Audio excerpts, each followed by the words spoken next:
नमस्कार दोस्तों, मैं कृष्णा लोधियाल, फाइनेंशियल एडवाइज़र। आज की इस इन्फॉर्मेटिव वीडियो में आप सभी लोगों का हार्दिक स्वागत करता हूं और उम्मीद करता हूं कि आप सभी लोग स्वस्थ होंगे, सुरक्षित होंगे और संपन्न होंगे। दोस्तों, आज की इस इन्फॉर्मेटिव वीडियो में मैं आप सभी लोगों को LIC के द्वारा लॉन्च की हुई एक नई इंश्योरेंस पॉलिसी के बारे में बताने जा रहा हूं, जिसका नाम है LIC बीमा रत्न प्लान नंबर 864। 27 मई 2022 को LIC के ऑफिशियल्स ने हेड ऑफिस से इस पॉलिसी को लॉन्च किया। इस पॉलिसी की सबसे खास बात पता क्या है दोस्तों, वो ये है कि ये पॉलिसी गारंटेड रिटर्न्स देने वाली है। समझ रहे हो? ये पॉलिसी की सबसे एक और मेन खास बात ये है कि ये नॉन लिंक्ड प्लान है। नॉन लिंक्ड का मतलब इस पॉलिसी का शेयर मार्केट में कोई भी इन्वेस्टमेंट LIC नहीं करने वाली है। आपके पैसे का LIC गवर्नमेंट सिक्योरिटीज़ में हो सकता है इन्वेस्ट करे, लेकिन शेयर मार्केट में कतई नहीं करेगी। दूसरा, ये नॉन पार्टिसिपेटिंग पॉलिसी है दोस्तों। नॉन पार्टिसिपेटिंग का मतलब ये होता है कि आपको इस पॉलिसी पर कोई हर साल बोनस डिक्लेयर करके नहीं मिलेगा। आपको पॉलिसी लेने से पहले ही कट टू क्लियर ये बता दिया जाएगा कि आपको इस पॉलिसी लेने से कितना फ़ायदा होने वाला है, आपको टोटल कितना पैसा मिलेगा, टोटल कितना रिटर्न आपको मिलेगा। ये आपको पॉलिसी लेने के पहले ही पता चल जाएगा और उसमें एक भी रुपए का ऊपर नीचे जो है वो चेंज नहीं आएगा।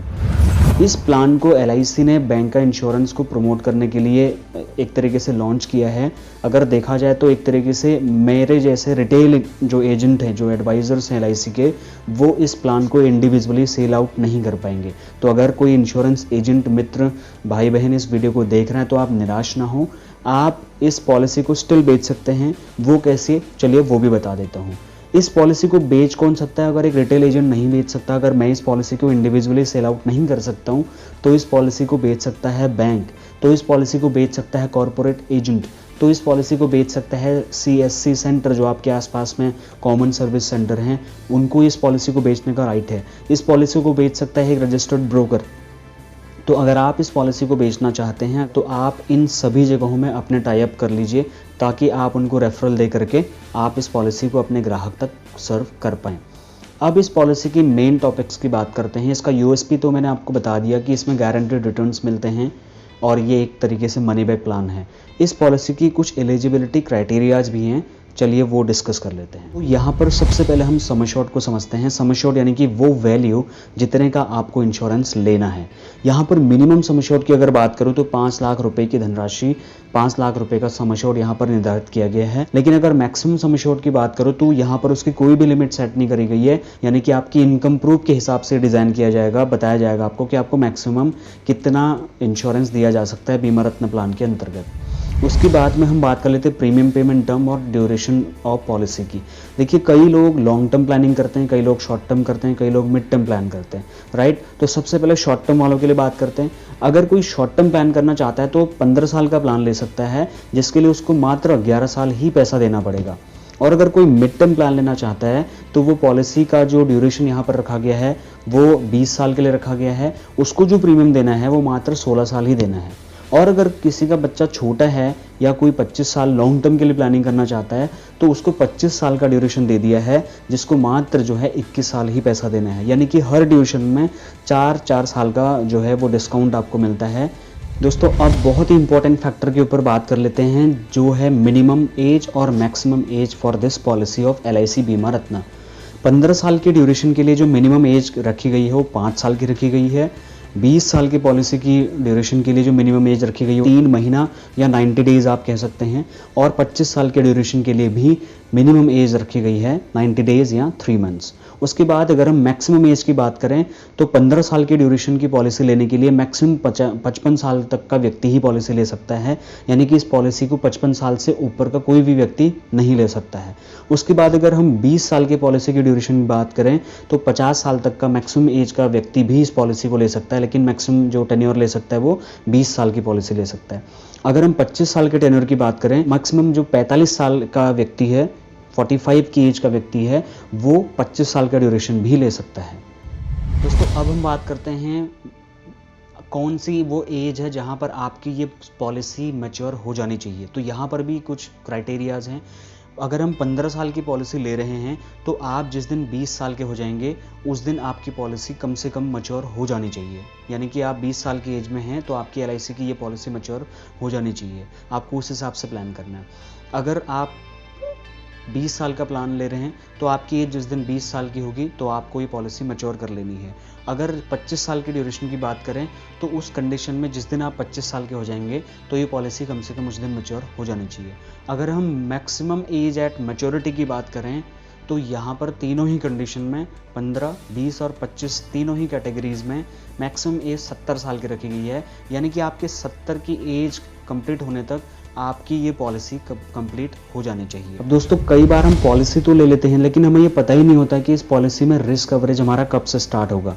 जैसे हेल्थ इंश्योरेंस में 30 दिन के बाद जो है रिस्क कवरेज वो स्टार्ट होता है, वैसे ही इस पॉलिसी का रिस्क कवरेज कब स्टार्ट होगा ये भी आपको जरूर जानना चाहिए। तो यहाँ पर जो पॉलिसी बीमा रत्न की बात हो रही है वहाँ पर जो रिस्क कवरेज शुरू हो रहा है वो या तो अगर मान लीजिए किसी बच्चे के लिए आप प्लान ले रहे हैं तो या तो वो बच्चे की पॉलिसी को 2 साल कंप्लीट हो जाए या वो बच्चा 8 साल का एज अपना कंप्लीट कर ले। इन दोनों में से जो भी पहले हो जाएगा यहाँ पर उस बच्चे का रिस्क कवरेज शुरू हो जाएगा।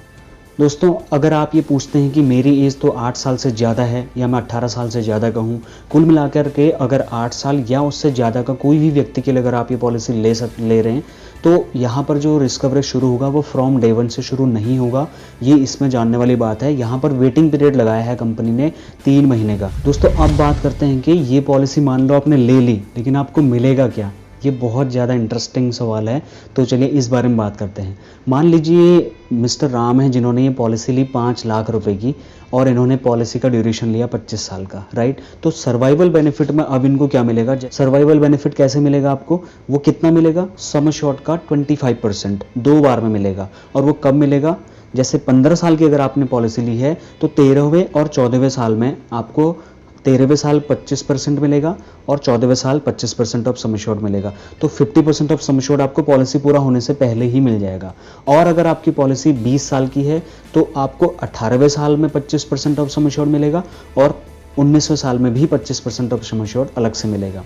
और अगर आपकी पॉलिसी 25 साल के ड्यूरेशन वाली है तो 3rd ईयर कंप्लीट होने पर 25% सम एश्योर्ड का मिलेगा और 24वें साल कंप्लीट होने पर फिर से 25% ऑफ सम एश्योर्ड आपको फिर से मिलेगा। और अगर बात करें मैच्योरिटी बेनिफिट की तो मैच्योरिटी बेनिफिट तो जैसे 15 साल की पॉलिसी ली तो 15 साल कंप्लीशन होने पर जो 50% सम एश्योर्ड का आपका अमाउंट बचा है वो और 15 साल का आपका गारंटीड एडिशन मिला करके आपको दे दिया जाएगा। और अगर 20 साल का पॉलिसी है तो 20वें साल कंप्लीशन पे 50% ऑफ सम एश्योर्ड जो बचा हुआ है वो और तब तक का गारंटीड एडिशन आपको मिल जाएगा। और अगर 25 साल का ड्यूरेशन है तो 50% जो आपका सम एश्योर्ड बचा है वो और तब तक का गारंटीड एडिशन आपको मिला करके मिल जाएगा। तो इस तरीके से पॉलिसी मैच्योर होके कंप्लीट हो जाएगी।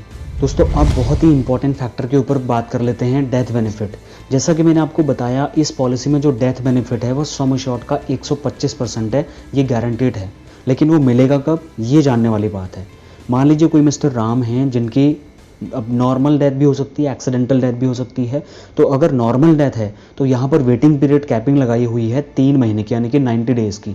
तो अगर मिस्टर राम की डेथ उनकी पॉलिसी लेने से 90 दिन के अंतर्गत हो जाती है, अगर वो नॉर्मल डेथ है तो कोई क्लेम नहीं मिलेगा, उनका जो पैसा है वो जमा किया हुआ वो उनको वापस मिल जाएगा नॉमिनी को, बाकी कुछ नहीं मिलेगा। लेकिन अगर उनकी एक्सीडेंटल डेथ हुई है तो फ्रॉम डे 1 ही उनको 125% ऑफ सम एश्योर्ड 5 लाख की पॉलिसी का 6,25,000 रुपये मिलेगा। और अगर 10 लाख की पॉलिसी तो उसका 125% सम एश्योर्ड यहाँ पे उसका मिलेगा। दोस्तों अब उससे भी ज़्यादा इंपॉर्टेंट टॉपिक के ऊपर बात कर लेते हैं कि भाई हमें यहाँ पर गारंटीड मिलेगा क्या। जैसा कि LIC की कई पॉलिसीज़ में हमें एग्जैक्टली ये पता नहीं होता, इस बात की गारंटी नहीं होती कि हमें जो बताया जा रहा है वो गारंटीड मिलेगा भी या नहीं मिलेगा, वो एक तरीके से लमसम अमाउंट भी होता है। लेकिन इस पॉलिसी में जो भी आपको बताया जाएगा वो पत्थर की लकीर होगी, वो गारंटीड आपको मिलना ही मिलना है। क्यों, मैं इसलिए ऐसा बोल रहा हूँ क्योंकि यहाँ पर गारंटीड एडिशन की सुविधा है इस पॉलिसी में। यानी कि अगर आपने यानी कि पहले साल से लेकर के 5वें साल तक आपको जो बोनस मिलेगा वो 50 रुपीज़ पर 1000 बोनस मिलेगा, राइट। और 6वें साल से 10वें साल तक जो आपको बोनस मिलेगा वो 55 रुपीज़ पर 1000 पर मिलेगा। और उसके बाद 11वें साल से 25 साल के बीच में ड्यूरेशन में जो आपको बोनस मिलेगा वो 60 रुपीज़ पर 1000 के हिसाब से मिलेगा। तो दोस्तों कई बार जो है ना, जो पेरेंट्स हैं अपने बच्चों के लिए प्लान करते हैं, बहुत जी जान से मेहनत करते हैं, पैसा बचाते हैं, LIC भरते हैं, लेकिन कई बार किस्मत को कुछ और ही मंजूर होता है और उनकी डेथ हो जाती है पॉलिसी की ड्यूरेशन के बीच में ही, और वो अपने जीते जी बच्चे के एजुकेशन का, हायर एजुकेशन का, फ्यूचर का सपना पूरा नहीं कर पाते हैं, और उसका खामियाजा बच्चे को भुगतना पड़ता है सिर्फ एक छोटी सी गलती की वजह से। वो गलती ये कि जब उन्होंने बच्चे के लिए पॉलिसी लिया था, ये बहुत ही बड़ा लीगल एस्पेक्ट बता रहा हूँ मैं इंश्योरेंस का, कई बार ये चीज़ देखने को आती है। तो आप अपने कस्टमर को ज़रूर बताएं, अगर आप अपने बच्चे के लिए इस पॉलिसी को ले रहे हैं तो यहाँ पर एक राइडर एक ऐसी फैसिलिटी है, LIC ने इस पॉलिसी में 5 राइडर दिए हैं। तो सबसे पहला राइडर है प्रीमियम वेवर बेनिफिट राइडर, जो ये गारंटी देता है कि अगर कल फादर मदर की डेथ भी हो जाए, प्रपोजर की डेथ भी हो जाए, तो बच्चे का जितना भी प्रीमियम था वो सारा का सारा माफ़ हो जाएगा। पॉलिसी बिल्कुल फ्री ऑफ कॉस्ट चलती रहेगी, और जब जो बेनिफिट बच्चे को मिलना है वो गारंटेड बच्चे को मिलता रहेगा। ये फ़ायदा मिलेगा प्रीमियम वेवर बेनिफिट राइडर से। उसके बाद इसमें 4 और राइडर्स भी आप ले सकते हैं बहुत नॉमिनल कॉस्ट पे करके, जैसे accidental death and disability benefit rider, accidental rider, critical illness rider, जैसे मैंने प्रीमियम वेवर बेनिफिट राइडर बता ही दिया है। एक टर्म अश्योरेंस राइडर भी आप ले सकते हैं, एक्स्ट्रा एड ऑन जो रिस्क कवरेज है उसको बढ़ाने के लिए। ये कंप्लीटली आपकी चॉइस के ऊपर डिपेंड है। दोस्तों मैंने पॉलिसी के बारे में तो काफ़ी चीज़ें आपको बताई दी हैं, लेकिन अब इसके और बहुत और बेनिफिट भी हैं, जिसमें सबसे पहला जो बेनिफिट है वो है लोन फैसिलिटी। कई लोग पॉलिसी लेते हैं लेकिन बीच में फाइनेंशियल क्रंच, जैसे कोविड पेंडेमिक आया, बहुत ही लोगों ने अपनी पॉलिसी जमा नहीं कर पाए, लेकिन उस कंडीशन में आपको फाइनेंशियल क्रंच से बाहर निकालने के लिए LIC लोन फैसिलिटी भी इस पॉलिसी में देगी, यानी कि पॉलिसी चलाने के 2 साल के बाद आप लोन भी ले सकते हैं अपनी पॉलिसी पे। और अगर बहुत ही फाइनेंशियल क्रंच आ गया है तो आप अपनी पॉलिसी को बंद भी करा सकते हैं और अपना पैसा वापस ले सकते हैं, जिसको हम सरेंडर फैसिलिटी बोलते हैं, जो 2 साल पॉलिसी कंटिन्यू करने के बाद आप उसके लिए भी एलिजिबल यहाँ पर हो जाते हैं। अब बहुत ही इंपॉर्टेंट बात उन लोगों के लिए जो टैक्स सेविंग करते हैं, जो टैक्स बचाने के लिए LIC इंश्योरेंस पॉलिसी लेना चाहते हैं, तो उनके लिए ये पॉलिसी बहुत ही बढ़िया है, क्योंकि इस पॉलिसी में आपका जमा किया हुआ सारा का सारा प्रीमियम इनकम टैक्स से एग्जेम्प्टेड है। सेक्शन 80C के अंतर्गत आप 1.5 लाख रुपए तक का टैक्स रिबेट ले सकते हैं बाय शोइंग और LIC रिसिप्ट। और अगर बात करें यहाँ पर मिलने वाले पैसे की, जो भी सम एश्योर्ड का अमाउंट, जो भी गारंटेड एडिशन जो भी आपको यहाँ पर मिल रहा है, वो सारा का सारा अमाउंट टैक्स से एग्जेम्प्टेड है, यानी कि टैक्स फ्री है सेक्शन 1010D के अंतर्गत। उसके बाद यहाँ पर प्रीमियम पेमेंट मोड भी बड़े फ्लेक्सिबल तरीके से दिए हुए हैं। 4 प्रीमियम मोड दिए हुए हैं, जिसमें half yearly, yearly, quarterly, monthly है। अगर आप मंथली मोड लेते हैं तो आपके अकाउंट से हर महीने ऑटोमेटिक पेमेंट डिडक्शन हो जाती है, यानी कि अगर आप quarterly, half yearly, yearly mode लेते हैं तो वहाँ पर आप ऑटोमेटिक डिडक्शन भी करवा सकते हैं। मैनुअल पेमेंट LIC कस्टमर है, पेटीएम, फ़ोनपे, गूगल पे और सारे जो अदर चैनल से पेमेंट करने के, वहाँ से भी आप कर सकते हैं। अब यहाँ पर आपको ग्रेस पीरियड मिलता है। अगर आपकी पॉलिसी क्वार्टरली, हाफ ईयरली या ईयरली मोड पे चल रही है और ड्यू डेट तक आप प्रीमियम जमा नहीं कर पाए हैं किसी वजह से, तो आपको पूरा 30 दिन का टाइम मिलता है फ्री ऑफ कॉस्ट, कोई भी बिना लेट पेमेंट के। आप ड्यू डेट के बाद भी 30 दिन तक प्रीमियम जमा कर सकते हैं, कोई पैसा एक्स्ट्रा आपको चार्ज नहीं होगा। लेकिन अगर आपकी पॉलिसी मंथली मोड में चल रही है तो आपको 30 दिन की जगह मात्र 15 दिन का ग्रेस पीरियड यहाँ पर मिल जाता है विदाउट एनी लेट पेमेंट। उसके बाद आपको कुछ चार्जेज यहाँ पर पे करने होते हैं लेट पेमेंट के तौर पे। इस पॉलिसी में एक और बेनिफिट है कूलिंग ऑफ पीरियड का। ये कई बार इंश्योरेंस एजेंट नहीं बताते हैं, ये हमें बताना बहुत ज़रूरी है, क्योंकि कस्टमर को हम ये मानते हैं कि सारी चीज़ें पहले बता दी जाए। मान लीजिए आपने पॉलिसी ले ली, लेकिन बाद में आपको रियलाइज़ हुआ कि आपने गलत पॉलिसी ले ली या फिर कुछ मिस सेलिंग कर दी गई है, आपको बताया कुछ और गया है कुछ और, तो 15 दिन बॉन्ड रिसीव करने के 15 दिन के अंतर्गत कभी भी आप कंपनी को वापस रिपोर्ट करके अपनी पॉलिसी वापस ले सकते हैं, यानी कि कैंसिल करा सकते हैं। बस उसमें कुछ सर्विस टैक्स वगैरह कटेगा, बाकी आपका जमा किया हुआ पैसा वापस आके आपकी पॉलिसी टर्मिनेट हो जाएगी। इसको हम एक तरीके से फ्री लुक पीरियड बोलते हैं या कूलिंग ऑफ पीरियड बोलते हैं। दोस्तों अब हम एक एग्जाम्पल की मदद से समझ लेते हैं कि ये प्लान काम कैसे करता है। इस प्लान में कितना गारंटेड रिटर्न मिलेगा। मान लीजिए कोई मिस्टर राम हैं जिनकी एज 30 साल की है और जिनका बच्चा अभी 0 एज में है, राइट। उन्होंने अपने बच्चे के लिए पॉलिसी ली और उसमें प्रीमियम वेवर बेनिफिट भी लिया। पॉलिसी का जो सम एश्योर्ड उन्होंने लिया वो उन्होंने 10 लाख रुपए का सम एश्योर्ड लिया और उसमें premium waiver benefit rider add कर दिया। अब इस पॉलिसी में उनको 4 मोड ऑफ पेमेंट मिल गए, monthly, quarterly, half yearly, yearly. तो उन्होंने जो भी पेमेंट मोड सेलेक्ट किया वो स्क्रीन पर आप देख सकते हैं, monthly, quarterly, half yearly, yearly, पहले साल में कितना देना पड़ा और सेकेंड ईयर ऑनवर्ड कितना देना पड़ा। तो अगर पहले साल की बात करें तो ईयरली बेसिस पर उनको जो प्रीमियम देना पड़ा वो लगभग 61,476 रुपये एनुअल प्रीमियम उन्होंने दिया। और टोटल जो उन्होंने ड्यूरेशन पॉलिसी का था 21 साल, वो उन्होंने टोटल पैसा जो जमा किया पॉलिसी में वो लगभग 12,64,536 रुपये उन्होंने यहाँ पर जमा कर दिए। अब यहाँ पर हम सर्वाइवल बेनिफिट देख लेते हैं। जो 23 ईयर और 24 ईयर में उनको जो रिटर्न आ रहा है मनी बैक, वो 2.5 लाख रुपये 23 ईयर में आ रहा है और 2.5 लाख रुपये 24 ईयर में आ रहा है।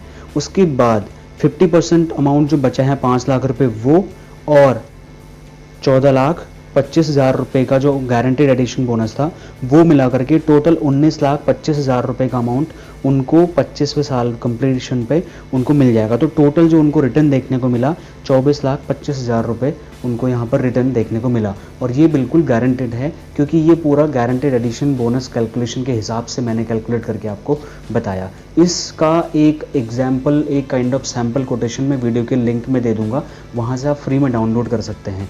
और अगर इस पॉलिसी को लेकर के आपके अगर कोई कमेंट है, कोई क्वेश्चन है, कोई सजेशन है, कोई फीडबैक है, कोई डाउट है, तो आप कमेंट बॉक्स में ज़रूर बताएं। और ऐसे ही इन्फॉर्मेटिव वीडियोस देखने के लिए आप मेरे चैनल को लाइक, शेयर, सब्सक्राइब ज़रूर करें।